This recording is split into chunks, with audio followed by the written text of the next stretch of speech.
Purihin ng Diyos, purihin ng ating Panginoon.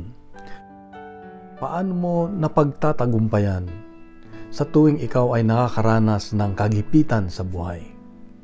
Sa Ebanghelyo ngayon makita natin si Jesus at ang kanyang mga alagad na umalis doon sa karamihan at pumunta doon sa lawa upang makaiwas sa panggigipit lalo na ng mga puwersa ng mga Pariseo.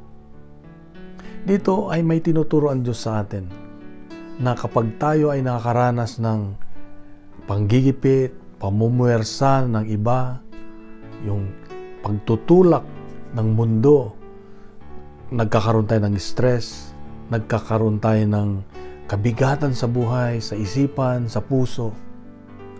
Ang pinakamagandang gawin ay umalis doon sa sitwasyon na yon at pumunta sa isang lugar na kung saan matatagpuan natin ang Diyos. Makakausap natin ang Diyos. Makakasama ang Diyos. Dahil pag yun ang ginawa natin, siguradong papalitan ng Diyos tayo bibigyan niya tayo ng kapayapaan sa ating puso at isipan. Bibigyan tayo ng kagalakan. Kaya nga, sa tuwing tayo ay nahihirapan, takbuhan natin ang Diyos. Pag tayo na-stress, takbuhan natin ang Diyos.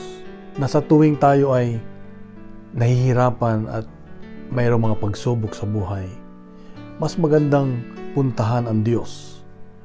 Mas magandang lapitan ang Diyos dahil ibibigay niya sa atin ang kapayapaan.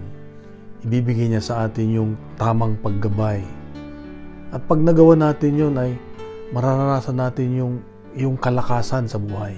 Yung spiritual natin, yung spirito natin ay mabubuhay at lalakas muli. Isa sa pinakamagandang puntahan natin yung pagsisimba.